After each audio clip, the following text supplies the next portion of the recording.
my name is Ethan Harrington. I was born in the middle of nowhere, but now I live in one of the most expensive apartments in Knightsbridge, London. Yes, the London you imagine. Full of history, culture, and money. My home is on the 5th floor of one of those mansions turned into residential complexes for the ultra-rich. When I look out my window, I can see Hyde Park in the distance and the glittering storefronts of Harrods almost within reach. But what you don't see is the true cost of this luxury. I remember the first day I set foot in the city. I was just a simple guy from rural America with nothing but a dream, the dream of becoming someone. I worked hard, earned a scholarship to Oxford, graduated with honors, and was quickly thrust into the financial market. But you don't just rise out of the shadows with hard work alone. It takes more, and that's when fate, or perhaps something else, intervened. I remember it like it was yesterday. I was at a cocktail party in a penthouse at the Shard. Everyone was there, millionaires and billionaires you'll never see on TV, men and women with enough power to control the fate of nations. But I was just another pawn, invisible to all. Until I met him. A middle-aged man, elegantly dressed in an Italian suit. Nothing particularly special about him, except his eyes. They had this glow, a glow I couldn't quite place. "You want more, don't you?" he said, as if reading my soul. And of course, I wanted more. I wanted everything. That's when he made me an offer. He knew success comes with a price I might not be willing to pay.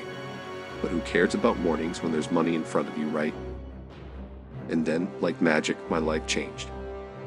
Contracts started pouring in, opportunities appearing out of nowhere. Within months, I was living at Claridge's, driving an Aston Martin, and dining at the most expensive restaurants in Mayfair. The people who once ignored me now fought for my attention. I was on top of the world. No, I was the world. But there's always something, isn't there? Something that makes you question if you made the right choice. For me, it was during a gala at one of London's most expensive hotels, the Dorchester.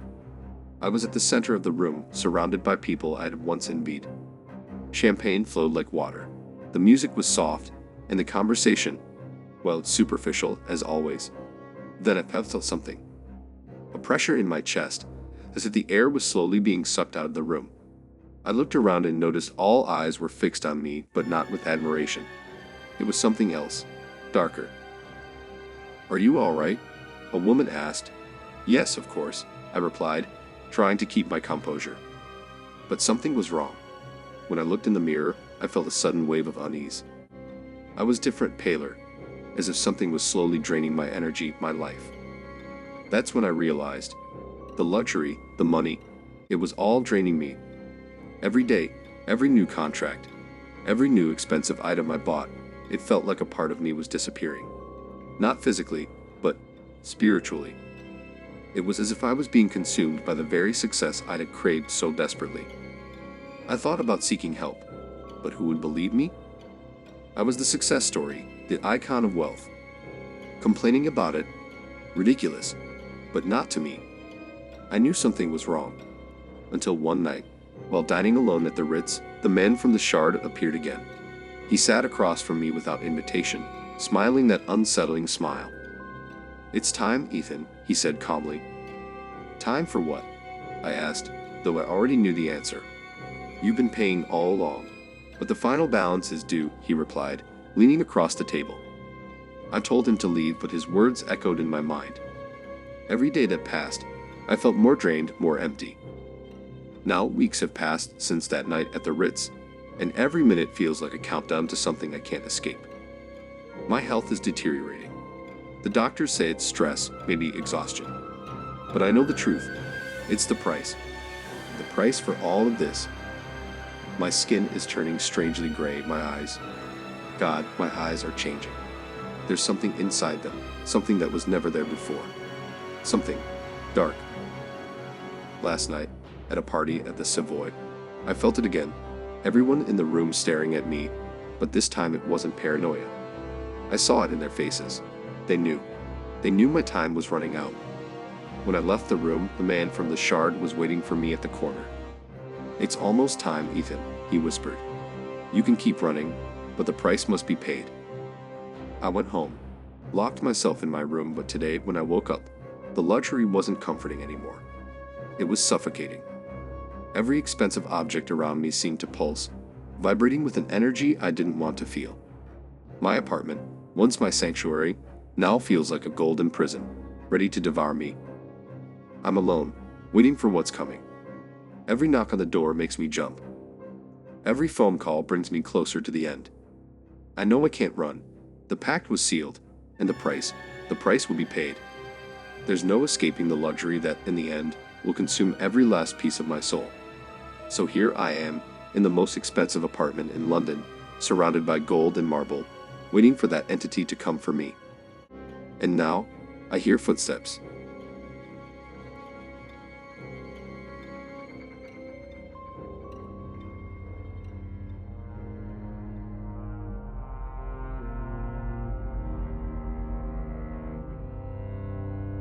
I was home alone as always. The house, a modest structure on the outskirts of Scranton, Pennsylvania, creaked with every step I took on the old wooden floorboards.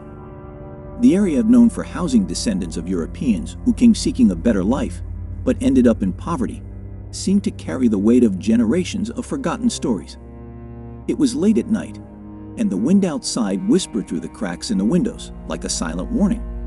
The darkness fell heavier that night, the kind that seeps into the soul, obscuring thoughts and memories I preferred to keep buried. The heat was stifling.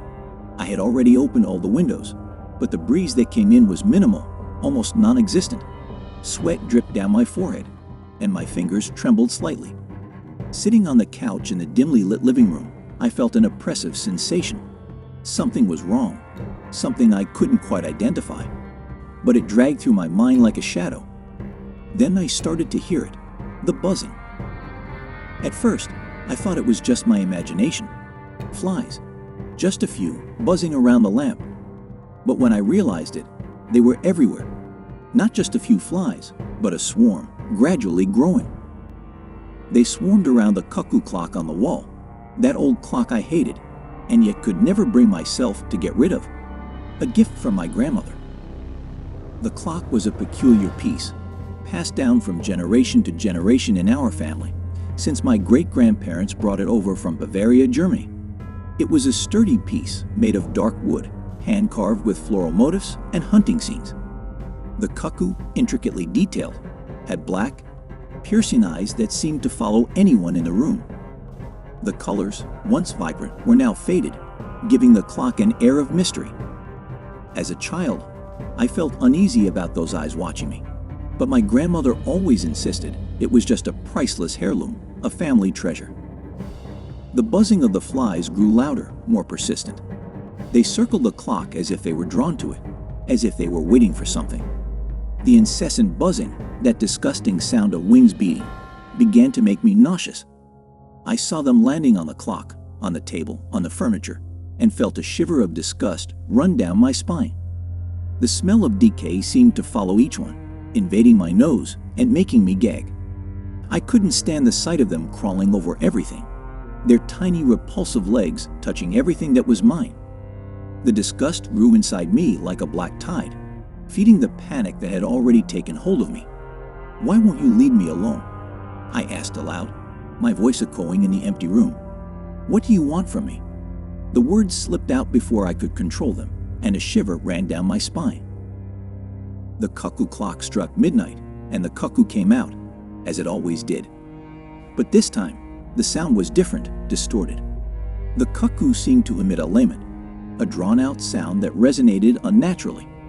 And then, when the cuckoo retreated, silence fell, heavy and oppressive. The flies stopped buzzing, as if they were waiting for something. I stood up, unable to sit any longer. I felt an urge to destroy that clock, to end it once and for all.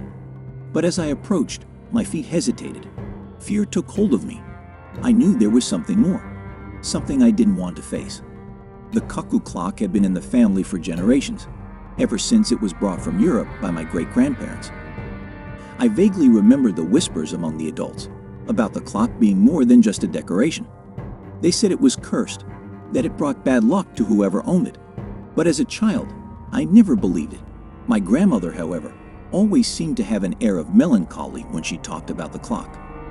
I remember her mentioning that her parents, my great-grandparents, believed the clock carried some kind of curse, something that couldn't be ignored. They never spoke openly about it, but the rumors among the relatives were always there, wrapping the clock in a veil of mystery. Some said it should never have been taken from Germany, that it was tied to a restless spirit that manifested through the cuckoo. Others told stories of disasters that coincidentally occurred whenever the clock changed hands. I never believed these stories until now. My head started to spin and memories flooded my mind. Memories I had tried to suppress.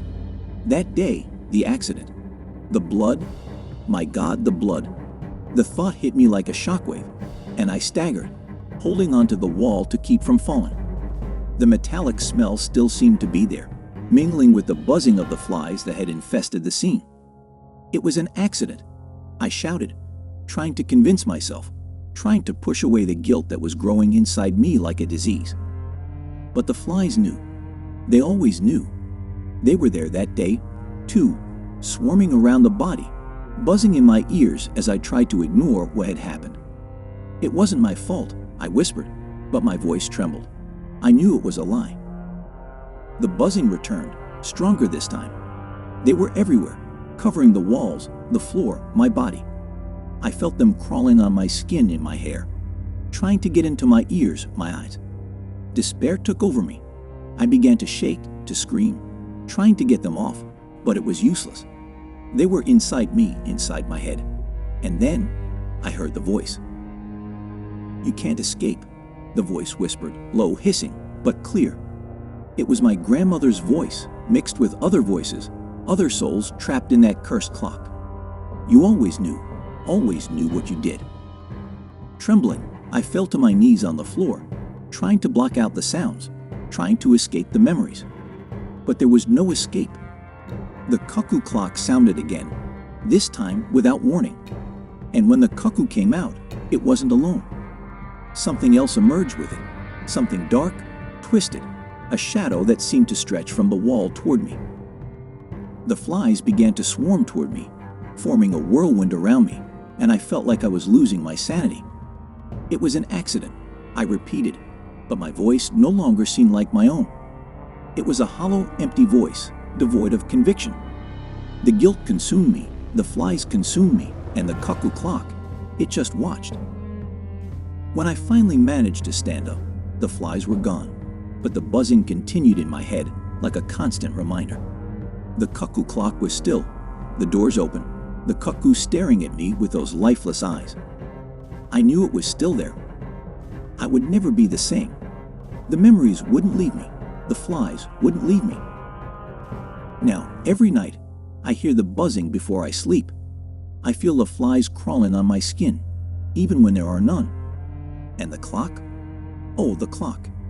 It keeps ticking, but I know my time is running out.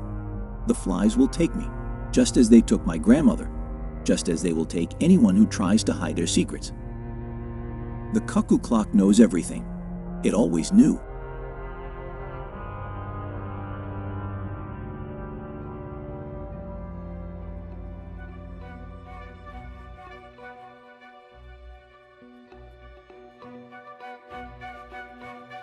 Imagine this, I say, leaning back in my leather office chair, a smirk pulling at the corners of my mouth. High above London, I'm surveying my kingdom, the pulsing streets, the shimmering skyline, all bustling in ignorance. And here I am at the helm, the true force behind this company's success.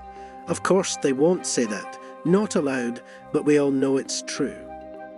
I won't lie to you. It's a heavy burden to bear, being the brilliance in a sea of mediocrity. These people need me more than they care to admit. Without me, the gears would grind to a halt, the whole thing collapsing in on itself. But the truth, they wouldn't know talent if it hit them in the face. And I'm not asking for praise, I don't need it. Admiration, perhaps, a bit of gratitude now and then. But no, I can survive without it. But here's the thing, Today was going to be different. I could feel it in the air this morning, a strange electric anticipation that something was coming my way. Little did I know just how right I was. It started as I strolled into the office, every eye flicking my way, sizing me up, wondering, what will he do today? I lived for that moment, for the silent acknowledgement that, yes, I am the one to watch. But as I made my way to my office, I caught sight of Michelle. She was there, gripping a folder, her face full of that nervous energy that borders on adoration. She's the sort who clings to me, practically begging for guidance, completely unable to do anything right on her own. "Alexander, good morning," she chirped, her smile too wide, hands clutching the folder like her life depended on it. "Good," I chuckled. "Michelle, come now. The day is extraordinary because I'm here." I motioned for the folder. "What is it?" "Oh yes, of course," she stammered, cheeks flushed. She thrust the folder forward, barely able to keep eye contact. Pathetic, I thought, but I let my fingers graze hers as I took the folder, watching the blush on her face deepen. It was amusing how easy it was to make her squirm. But that was the highlight of my morning, because from there, things started to take a darker turn. An email pinged on my phone as I sat down at my desk. A note from Donovan, my so-called supervisor. He wanted me to prepare my notes for his presentation. He was going to take credit for my work. I felt a surge of anger, and it took every ounce of control not to explode right there. He had no right at all. If anyone deserved to stand in that spotlight, it was me. The meeting was even worse. Donovan stumbled through my notes, stuttering, making a fool of himself as he butchered every carefully crafted sentence. Then, with a look of disdain, he nodded in my direction, clearly floundering. "Alexander, would you care to elaborate?" Of course I stepped up, offering a smile that I knew it seemed gracious, though inside I was seething. My words flowed, every phrase designed to emphasize how much he didn't understand, how little he brought to the table. But he cut me off. "Alexander, keep it to the highlights," he said with a smirk, as if he had any idea what that even meant. "We're short on time." Oh, how I wanted to destroy him in that moment, to make him pay for that condescension. But I held back, knowing that his fall was coming, just a matter of time. The fury simmered as I returned to my office, but as I was settling in, I saw an email from HR requesting a meeting. Apparently, my colleagues had complained about my behaviour. The sheer absurdity of it made me laugh. They couldn't handle the truth, so they ran to HR. Fine, let's see what they had to say. In the HR office, the director met me with that calm, bland expression, like she thought she could talk me down from some cliff. She talked about fostering a team environment, about people feeling uncomfortable around me. Uncomfortable for having standards, for refusing to indulge their incompetence. "Alexander," she said, her voice tinged with that infuriating condescension, "I think you might benefit from a more empathetic approach." Empathetic? I laughed. So now I'm the problem.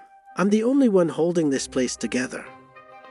Her eyes narrowed just slightly, a flicker of that pity look that always makes my skin crawl. It might help if you try to understand how others feel.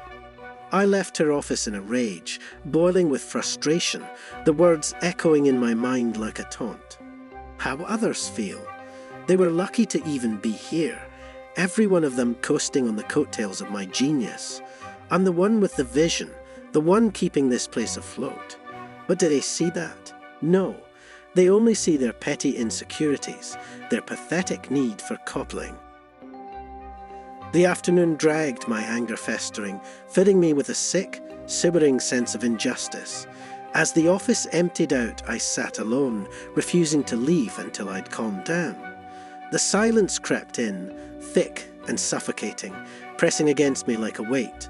The empty cubicles around me felt haunted, somehow, each one a reminder of the mediocrity that surrounded me daily. It was then I noticed a dark shape in the reflection of my computer screen, a figure, faint but unmistakable, standing just behind me. I spun around, heart pounding, but there was no one there. The room was empty. I took a shaky breath, laughing off the strange chill that had settled over me. "Get a grip, Alexander," I muttered. "It's just the stress," I told myself, "just the frustration of dealing with these fools."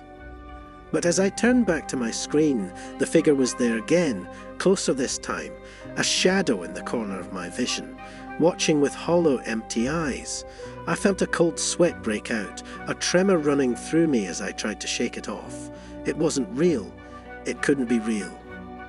And yet, the shadow lingered, a dark, silent presence, filling the room with a palpable sense of dread. I glanced around, every instinct screaming at me to leave, but my pride wouldn't allow it.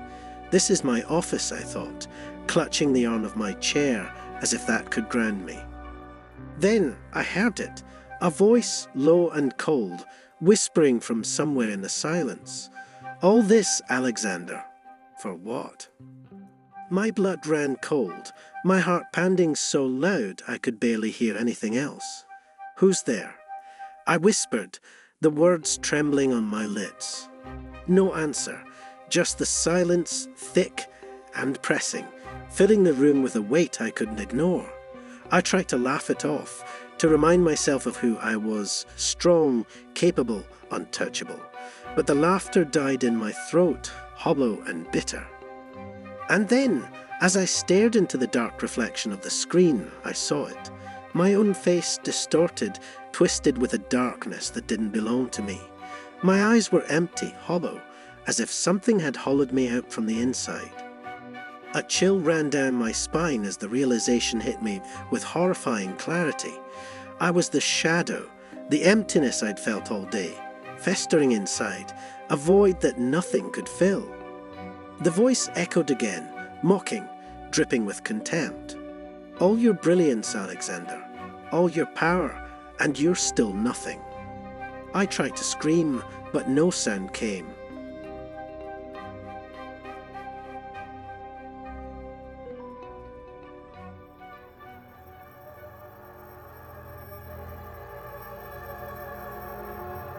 It all began a few months ago, but I only realized what was truly happening recently. Something changed, something subtle, almost imperceptible, at first. Like a slight discomfort in the back of my neck. A sensation you can't immediately identify, but that intensifies over time until it can no longer be ignored. I was being watched. There was no doubt about it. At first, I tried to rationalize it. Maybe it was just fatigue, stress. God knows that life at the top of a major company takes its toll. But the more I tried to push the idea away, the more it grew. Like a tumor, the feeling took root in my mind, turning every shadow, every muffled sound, into a potential spy. I am a middle-aged man, and I've always been very successful. 25 years in the financial market, I built an empire. My luxurious penthouse in Manhattan is proof of that. Glass walls that open to a panoramic view of the city, modern designer furniture, artworks by renowned artists. Everything within my reach, all carefully earned. But with success come enemies. That has always been an inescapable fact, especially when you're at the top. Competitors are always lurking, waiting for the slightest weakness. Lately, it seems like there's more than just the usual market competition. I started working more from home because the office stifled me. All those people, colleagues, employees, seemed so suspicious. Every glance was furtive, every gesture calculated. And of course, with the pandemic, working from home became the norm, and I ended up isolating myself even more. I fired one employee here, dismissed another there, until only I remained in this vast penthouse. Thought it would bring me peace, but the effect was the opposite. The more I distanced myself from others, the more paranoid I became.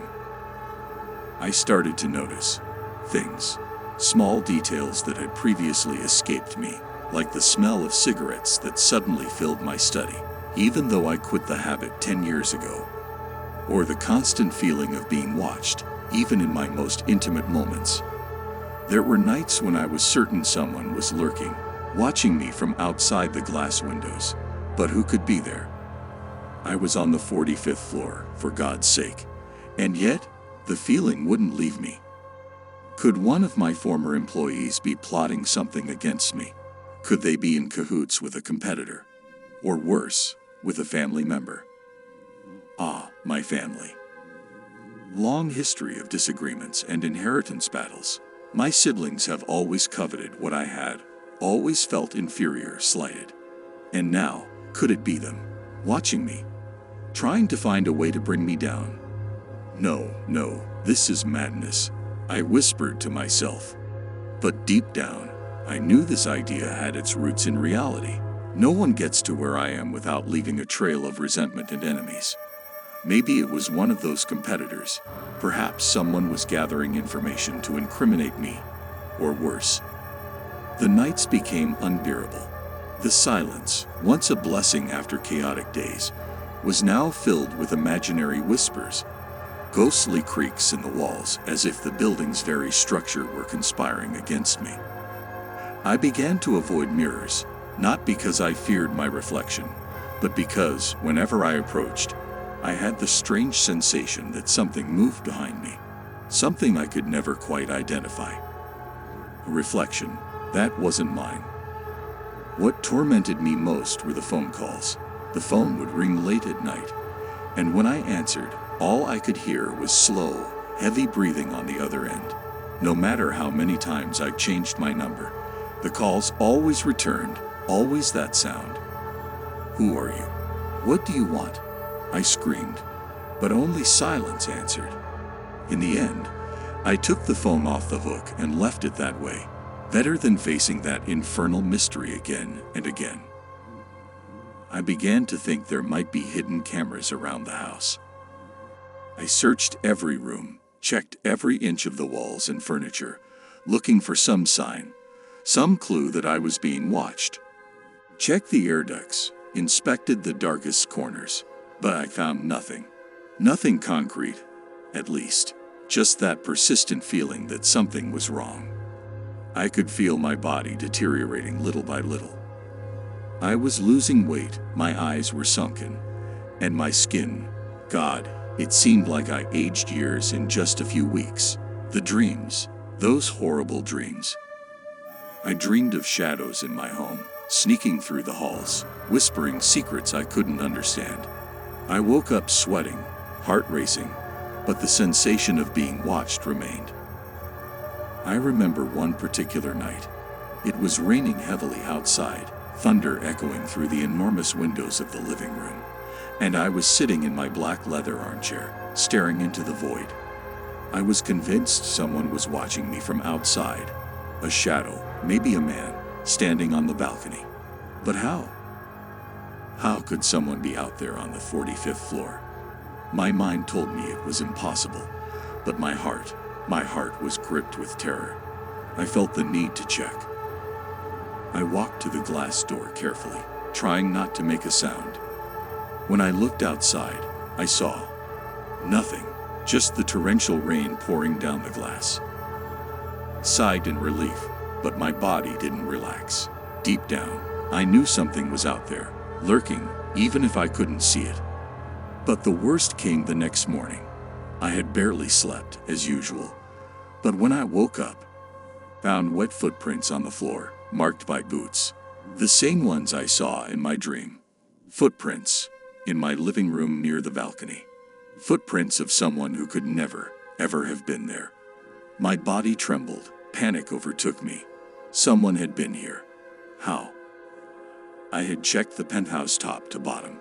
There are no entrances that aren't locked, but the footprints, they were there, etched into the polished floor. Panic set in. The feeling of being watched became unbearable. I started to think this was the end, that maybe some enemy was finally ready to make their final move. I looked around, noticing the emptiness of the penthouse. Everything I had built, all the luxury, all the power, none of it mattered now. I was alone, haunted by ghosts of my own creation. Ghosts from a life of betrayal, selfishness, rivalries. The walls seemed to close in, and the shadow at my back seemed to grow. Finally, I was on the verge of sleep when I heard a muffled sound coming from the hallway. Footsteps. I sat up in bed, my heart pounding wildly in my chest. I waited in silence, but the noise stopped. Everything was quiet again. Was I going crazy? Got up and walked to the bedroom door, opening it slowly. The hallway was dark and appeared empty, but then I heard it again. Footsteps, slowly approaching. A shiver ran down my spine. I quickly closed the door and locked it, my whole body trembling. Tried to convince myself that it was my imagination playing tricks on me. But I knew something was wrong. Something was there. Then, suddenly, the apartment lights went out. A total blackout. The only sound left was the ticking of a clock, the cuckoo clock, a family heirloom, which I had placed in the corner of the living room and rarely paid attention to. The sound echoed in the darkness as if it were a warning. My heart was beating so hard that I could swear someone, or something, was listening. The feeling of being watched was unbearable. I knew I was no longer alone. I groped in the dark, searching for something I could use as a weapon. I found an iron bar that was part of a piece of furniture. My instincts were screaming at me to run, to flee, but a morbid curiosity kept me rooted to the spot. Who was he? What was he doing here? Then I heard a noise, an almost imperceptible whisper coming from the next room, my bedroom. Trembling, I approached the half-open door. The faint light coming from the window dimly illuminated the room's interior. I could see a shadow moving inside, and fear paralyzed me. Then, a familiar voice whispered my name. How could this be? That voice. It was mine. With growing dread, I pushed the door open. Inside the bedroom, beside the bed, I saw the figure of a man with his back to me. His shoulders were tense, his posture rigid. He was standing, staring at the mirror. As I approached, he slowly turned, revealing a face that made me freeze. It was me. Not a copy, not an illusion, but me, flesh and bone, smiling wickedly, with eyes that didn't seem human. Without warning, he lunged toward me, and everything went dark. When I awoke, I was lying in bed, drenched in cold sweat. The lights were on. The clock read 11:47 p.m., exactly as before. I stood up, dazed, and rushed to the balcony. Everything was silent. No figure, no sign that anyone had been there. But when I turned, something in the mirror caught my eye. There was a dark stain on the glass, something that hadn't been there before. And then, I noticed something that made me shudder. The reflection in the mirror wasn't synchronized with me. It was watching me, and at that moment, I understood that I would never be alone in that penthouse again.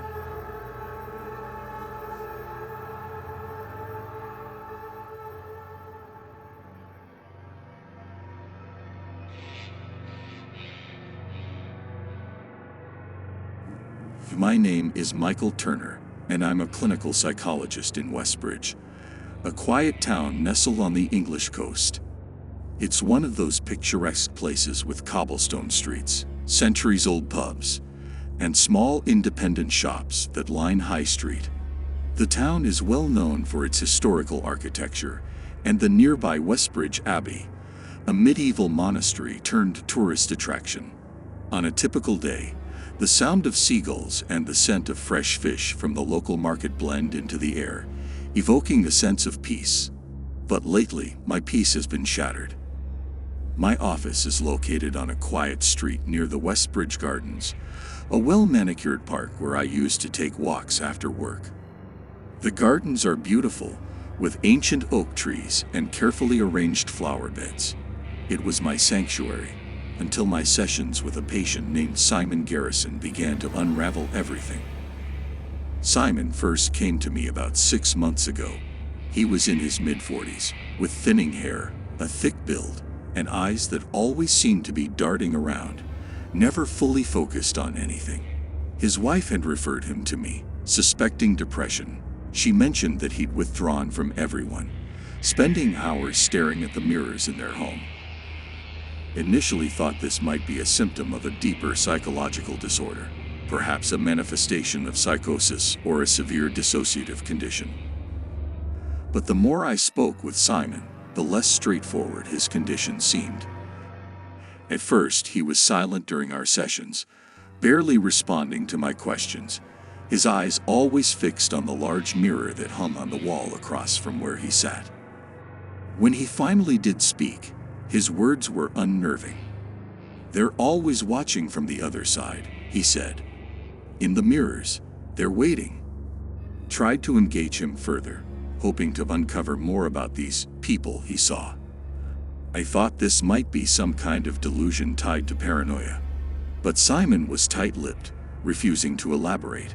He would only sit, his eyes fixed on his own reflection, as if it held some kind of secret I couldn't understand. As the weeks went on, Simon's behavior became more erratic. He began coming into the office earlier and leaving later, as if he were avoiding something outside. When he did speak, it was always in vague riddles about the other side and the things he couldn't change. His obsession with mirrors grew, and so did my unease around him. Then there were the dreams. I began having vivid, unsettling dreams where I was wandering through Westbridge Gardens, but the landscape was distorted. The trees loomed larger than life, their branches twisting unnaturally. The Abbey's tower, normally a comforting landmark, appeared skewed and crooked in my dreams. And everywhere, there were mirrors, in the windows of the shops, on the faces of statues, even in the water of the small river that ran through town. In the reflection of these mirrors, I saw people, but they weren't familiar. They were distorted versions of people I thought I knew. There was a man who looked like Simon, only his face was slightly wrong. It wasn't Simon, it was something else pretending to be him. I would wake up in a cold sweat, shaken and disoriented, unsure of what was real. At my office, I began to sense subtle changes in my environment. It wasn't just Simon who stared at the mirrors anymore. I found myself doing the same. I'd catch glimpses of movements that didn't make sense, shadows that flickered just out of view. Sometimes, I would glance at my reflection and notice the tiniest delay, as if it wasn't quite in sync with my movements. I grew paranoid. I removed the mirrors from my office, thinking it might help, but Simon noticed immediately. During our next session, he looked at the empty spot where the mirror used to hang and smiled. A strange, knowing smile that chilled me to my core. "They never go away," Simon said, leaning forward in his chair. "You can take down the mirrors, but they'll always find a way back." That night, I had another dream. I was walking along Westbridge Pier, but instead of the usual tranquil view of the sea, I saw an endless expanse of dark water, filled with floating shards of glass. Each shard reflected a different version of me, some slightly older, some younger, some almost unrecognizable. They watched me, with expressions ranging from apathy to malice. I woke up gasping for breath. From that point on, I began avoiding my own reflection. In the mornings, I would shower in the dark and dress without glancing at the mirror in my bedroom. Even in the windows of my house, I made sure to look past the glass, never directly into it. My wife noticed my behavior, but I couldn't bring myself to tell her what was going on. How could I explain it? I was a trained professional, a man who had spent years helping others confront their fears and delusions. Yet here I was, terrified of something as ordinary as a mirror. The final straw came one evening after a particularly tense session with Simon. He had been speaking in riddles again, talking about how they were ready for me. As I left my office and walked home, I felt a strange compulsion to visit the Abbey. It was late, well past visiting hours, but something drew me there. I walked through the ancient stone corridors, my footsteps echoing off the walls. At the end of the corridor, near the old crypt, there was a large ornate mirror I had never noticed before. It was ancient, with an intricately carved wooden frame that looked centuries old. The surface of the mirror was dark, almost black, like a pool of still water at night. I felt a strange pull toward it. I stood there for what felt like hours, staring into the blackness. And then, something moved. Slowly, shapes began to emerge from the darkness, twisting and contorting until they formed a face. It was my face, but not quite. The eyes were different, colder, sharper, the mouth twisted into a cruel smile. I took a step back, my heart racing. But the reflection didn't move. It stayed there, smiling at me with a malevolence that I could feel in my bones. "You can't escape it," the reflection whispered. "No matter where you go." I ran out of the abbey that night, but something inside me had changed. No longer recognized myself. Every time I caught my reflection in a window or a puddle, I saw that twisted version of me, staring back. I don't go to work anymore. I've boarded up the mirrors in my house, but it doesn't matter. Every time I close my eyes, I see him, the other me, waiting in the darkness, ready to take my place. Maybe he already has.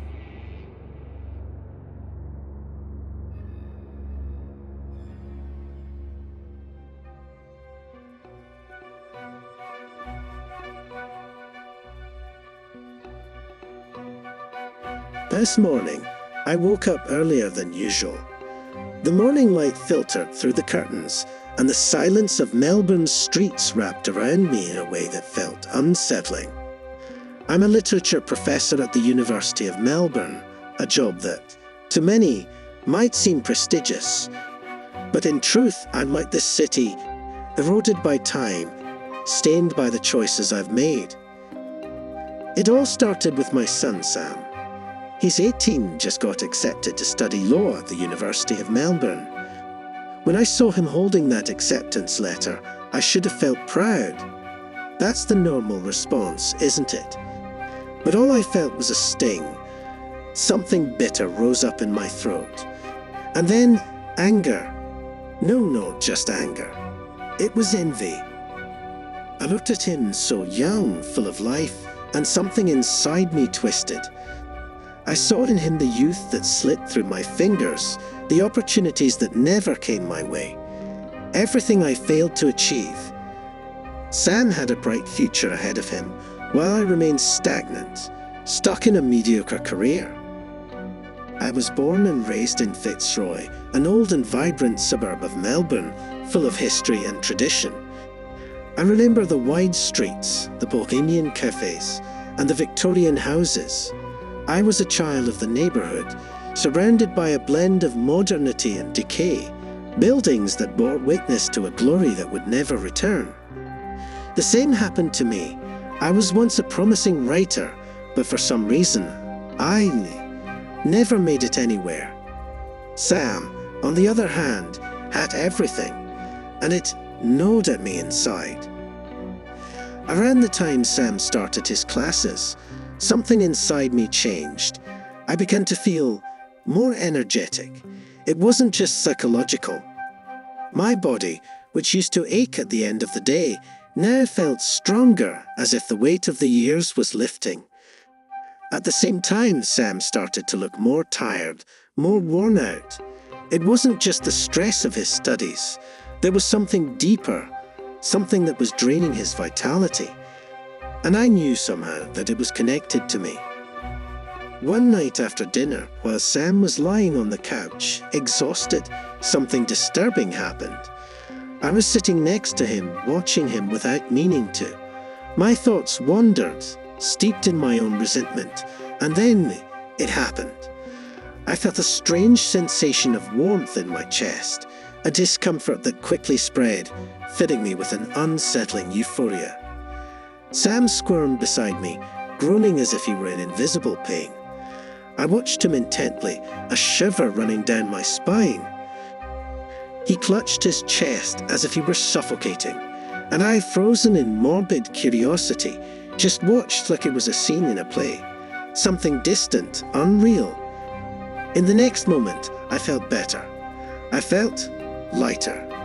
Sam, however, was pale and weak, as though something had been drained from him. I asked him if he was okay, more out of formality than genuine concern, and he just mumbled that he was tired. Nothing more. Weeks passed, and Sam started to wither. He woke up with body aches, nausea, and no doctor could figure out what was wrong. Test after test, and nothing. Meanwhile, I felt a strange renewal in me.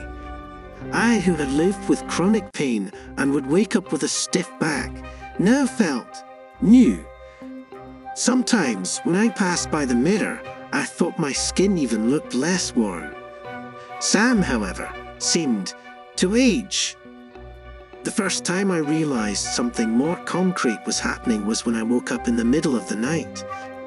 I went to the kitchen for a glass of water and saw something that froze me. Apparently, Sam had gotten up in the middle of the night and was sitting at the table, motionless. But his eyes were closed. He was there, but not really there, like a puppet whose strings had been cut but remained upright by sheer inertia. I called his name, but he didn't respond. I approached him, and when I touched him, I felt a sharp pain, like an electric current that made me pull back. It wasn't a normal shock. It was hot, almost burning. And then Sam opened his eyes as if he had woken from a trance. He looked at me confused and asked what he was doing in the kitchen. I told him he had gotten up in the middle of the night. He just laughed and went back to bed without saying another word. These episodes repeated themselves, becoming more frequent, and the feeling that I was somehow draining something from him, that I was in fact feeding off his vitality, started to solidify in my mind. And the most disturbing part, I couldn't stop. I should have felt guilty. I should have been desperate to find a solution. But the truth is, I felt good. I felt alive again. And with every new collapse of his, I felt as if a weight was being lifted off my shoulders. It was like I was being reborn every time he weakened. The last time it happened was at my wife's funeral, Sam's mother. She passed away suddenly with no plausible medical explanation. A quick, inexplicable death.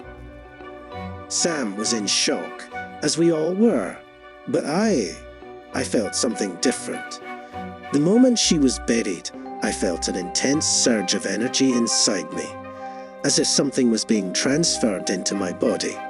A warmth began to radiate from my chest, and I knew at that moment that what was happening to Sam had also happened to her. That's when I realized, perhaps I was the cause of all this. And yet, I couldn't stop. With every loss I suffered, I became stronger. What does it mean? I don't know, but now Sam is in the hospital, and I'm here alone, feeling more alive than ever. There's something rotten inside me, something I can't fully understand.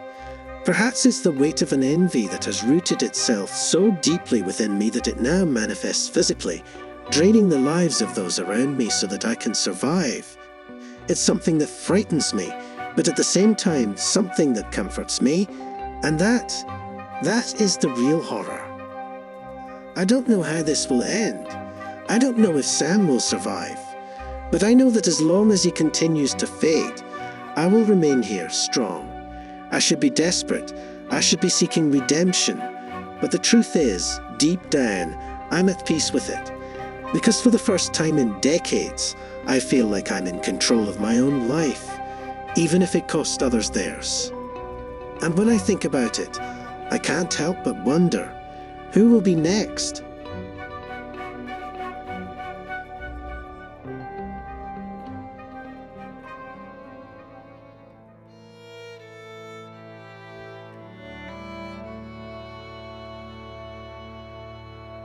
November 30th, 1870. The sea roars against the rocks, echoing its icy and thunderous sound like a caged storm. Today is the scheduled day for the arrival of supplies, a regular and almost ritualistic event which has become a beacon of normality in my isolated existence. I expect a small boat, a familiar silhouette, to appear on the horizon at any moment. I yearn for the food, the fuel, and the letters, the few proofs of a world beyond this lonely rock. Beside me, Santiago, my faithful parrot, fluffs his green and blue feathers, a small flame of life in this solitude. He squawks impatient and I chuckle softly. Oh, Santiago, companion of so many silent hours, how precious your presence is to me. But the day slips away and night covers the sky with a black cloak, with no boat in sight. I am not worried yet. The sea is capricious and the winds unpredictable. Surely the delay is circumstantial. December 5th, 1870. Days have passed with no sign of the boat. Anxiety begins to take root, its cold claws tightening around my chest. Santiago tries to console me with his sharp cries and playful antics. He perches on my shoulder, his head tilted as if understanding my anguish. Oh, Santiago, if only we could fly away from here together. I keep my eyes fixed on the line where the sky and sea merge, waiting for any sign. There is still no reason to despair. I imagine a distant storm, something that has forced the delay. The provisions are enough for 2 weeks. The wait won't be long. Santiago pecks at a piece of stale bread, the last of the fresh food, while I stroke his feathers, feeling a tightness in my heart. December 12th, 1870. Thick clouds cover the sky, a gray shroud that weighs on the soul.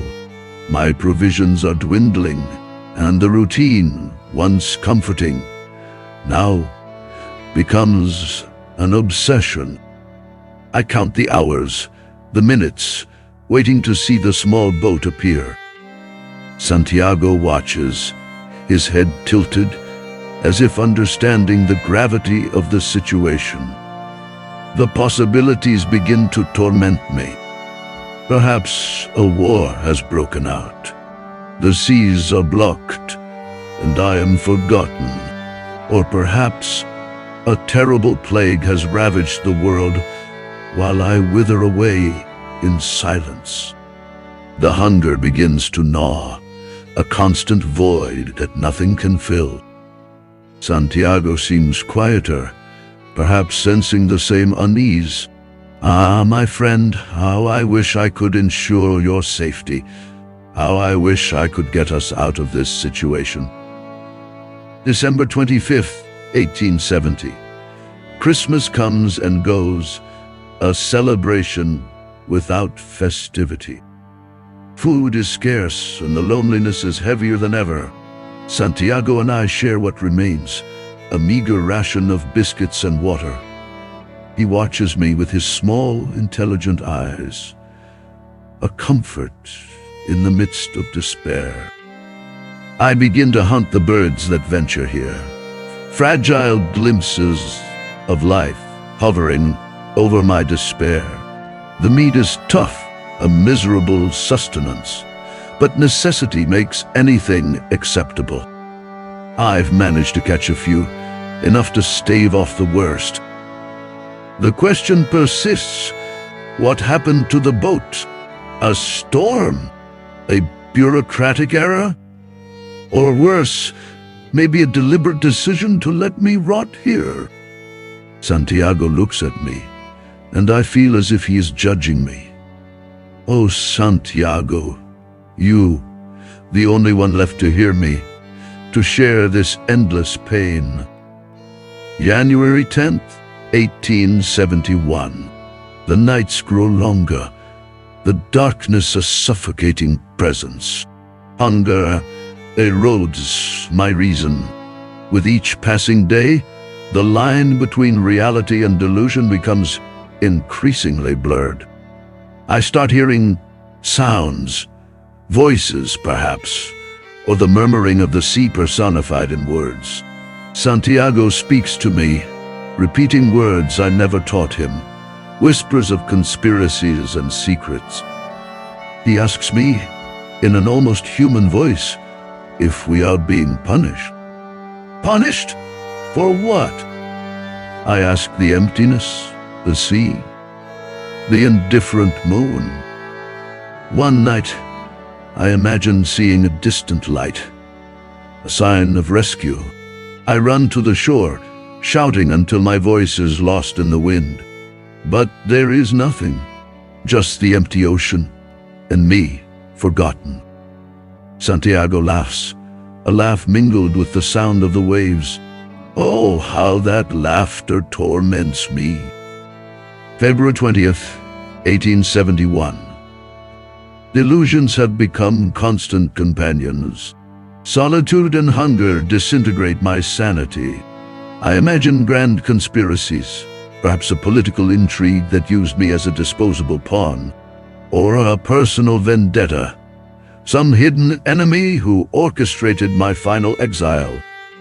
Santiago is quieter, his feathers dull. Hunger is a constant pain, a black hole consuming everything. My hands tremble at the thought of the last resort. Alternatively, I create fantastic scenarios. What if I am in another dimension? An aquatic limbo where time doesn't exist? Or perhaps it's divine punishment, retribution for sins I do not understand. Santiago watches me, a silent judge. Oh, Santiago, how your eyes pierce me like a sharp blade. March 5th, 1871. The end is imminent. My body, once robust, is now a shadow of its former self. My mind, fragmented, clings to any remnant of lucidity. There are moments when I believe I hear the sound of a distant engine, the echo of salvation. But it's just the wind or the sea mocking my misery. There are no more birds to hunt, nor strength to try. Santiago, my dear companion, looks at me with penetrating eyes. The decision I can no longer avoid hangs in the air. My fingers tremble as I hold him, tears burning my face as I beg forgiveness. Forgive me, Santiago. Forgive me. It is either him or me. The last vestige of humanity flees from me as I do the unthinkable. Ah, what pain, what endless sorrow. March 18, 1871. I feel the chill of death approaching.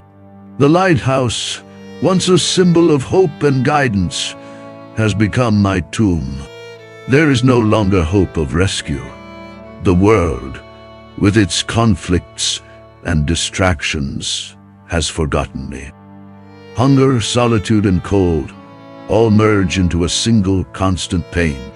I wonder if anyone will remember to look for me, or if my bones will become part of this place, another rock in the ocean. Santiago, or what remains of him, weighs on my soul. His eyes, even in memory, haunt me. I hear his words, his cries growing louder and louder, echoing in my mind. Oh, Santiago, how I regret it. How your absence is a black hole in my soul. If anyone finds these words, know that I live and die alone, forgotten by the world. Here ends my account, my last breath of humanity in this vast and indifferent ocean. I don't know what happened out there, and perhaps I never will. I only know that the end has come, and with it, The last shadow of who I was has dissipated. Ah, what torment! What eternal darkness!